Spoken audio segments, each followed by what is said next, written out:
Hey everybody out there, this is Seto Kaiba from your Yu-Gi-Oh! Chat channel, and today guys we're going to talk about one particular card that was announced and it's going to be coming out in Dragons of Legend, this one particular card that everybody's been talking about for the last week. And originally I wasn't going to talk about this card, but a lot of you guys have asked for my thoughts on this card and what do I think of this card and things of that nature since it's been revealed that it's going to be coming out in Dragons of Legend. And that one particular card is called Soul Charge. So this is a picture of the card right now. So as you can see, Soul Charge is a normal spell card. Now, this card in the anime was actually an anime card used by Raphael in the Seal of Orichalcos saga, when Yugi and the Seal of Orichalcos and the Leviathan and all that stuff, and the God cards were absorbed by the Leviathan, and all that stuff about Atlantis and all that stuff. So this card was used by Raphael in one of Raphael and Yugi's duels. And the card states, in the real world, states target any number of monsters in your graveyard, special summon them, and if you do, you lose 1,000 life points for each monster special summoned by this effect. You can't conduct your battle phase the turn you activate this card. You can only activate one soul charge per turn. So, after getting all that mumble jumble out of the way, what do I think of the card? Now, I'm going to beat around the bush here, but when it comes down to it, this card's good. This card is really good. I can't emphasize that enough. I don't want to say broken because I don't like using that terminology, as many of you guys may know, but it's a very dang good card. So let's just beat around the bush here and say some of the negative things about this card, quote unquote. You have to give it 1,000 life points, for each monster you special summon back. Okay, that means that late in the duel, it may not be as good as Monster Reborn. In the top decking battles, if I was choosing Monster Reborn or this card, I would choose Monster Reborn if I was going into top decking battles, meaning I had maybe one card on the field and I had no cards in hand and I'm going into top decking mode. I would rather choose a Monster Reborn than this card. But that's a downside. Second downside of this card, you can't conduct your battle phase. Excuse my French, but whoop de freaking do. That's like saying with Red MD, you have to banish a dragon monster to special summon Red Eye's Darkness Metal Dragon. That's pretty much the prerequisite. It's like, what the freaking do? You can't only activate one per turn. Well, I would suspect if you're going to pay 1,000 life points or more for each monster you're supposed to summoning, you only can activate one per turn. That seems to be a new clause. If you haven't noticed on a lot of Konami's cards, that it's a prerequisite that you can only activate one of these cards per turn. That's a little new phrase that Konami's using in all their card texts that they've been releasing lately. It goes all the way back to Cyber Network Dragon and even before that. That's something new that they've been doing more and more, I've noticed. But back to this card, Soul Charge. It's a good card.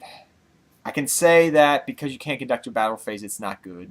Because you can't conduct your battle phase, your opponent, has the possibility to, maybe top deck a Dark Hole and, destroy all you've done. But I can say all I want about how maybe not as good this card is. I mean, the only downside to this card that I can possibly see to this card is that late in a duel, you're not going to have a lot of life points, possibly. So that means that, okay, this card may not be as good because you may not have that life points to summon these monsters back. Synchros, Exceeds, whatever you want to summon back. So it may be in those certain situations not the best card. Second off, you can't conduct your battle phase, so your opponent may say you left your life points around like 2,000 or 800. Maybe they got a level 4. Maybe they want to go for a Gaga Cowboy or that new Heartland Drago Dragon. Yes, that thing is a thing. That could be the new Gaga Cowboy, possibly. But you leave your up. You put yourself in a position for things like that to happen by giving up so many life points. But let's put those aside. Some of the cons of this card. The pros, it's pretty much all upside. Like I said, I knew I was going to be beating around the bush, but literally, it's all upside. It's a rekindling for every deck. Literally, you hit rekindle and you put this. It's kind of like Konami's like what they did with Sixth Sense in a way. I feel like I think this card may get banned eventually. I really, really think it's kind of like what they did with Sixth Sense. I'm hoping it's like Sixth Sense, but it's definitely changed the format up. Maybe it's another Monster Reborn type S card. I mean, I wish if they were trying to make a replacement for Monster Reborn, that they had just said, select one monster in your graveyard, pay 1,000 life points, and special summon it to the field. You can't conduct your battle fates. Even something like that, they could have neutered it completely. Just, not the fact that you can special summon as many monsters as you want back. It's like freaking Rekindling. Rekindling at least has a restriction that it has to have 2,000 defense. This thing can special summon Synchros, Exceeds, any monster. Oh, and if they negate it, like Solemn Warning or something like that nature, you don't lose the life points. So you can activate another one.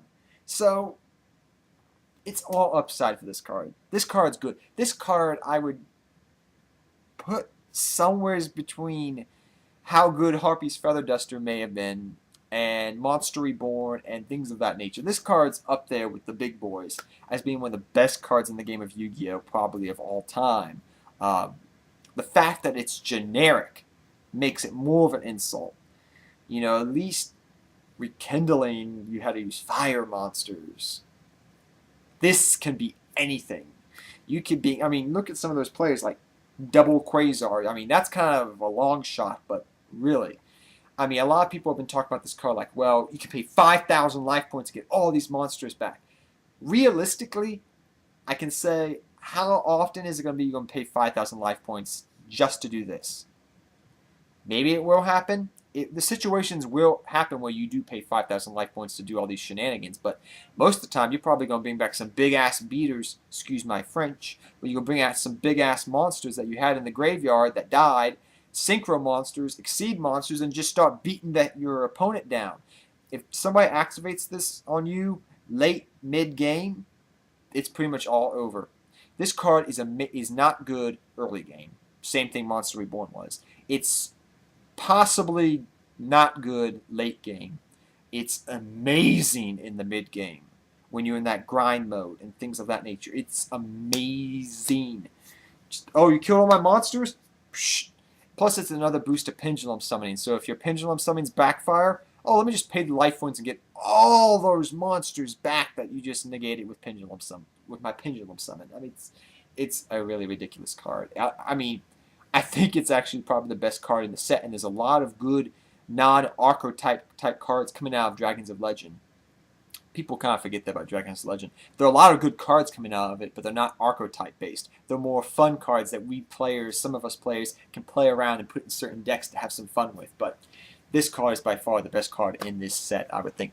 I think the second best card probably coming out of this set may be Wiretap as a replacement for 7 Tools of the Bandit.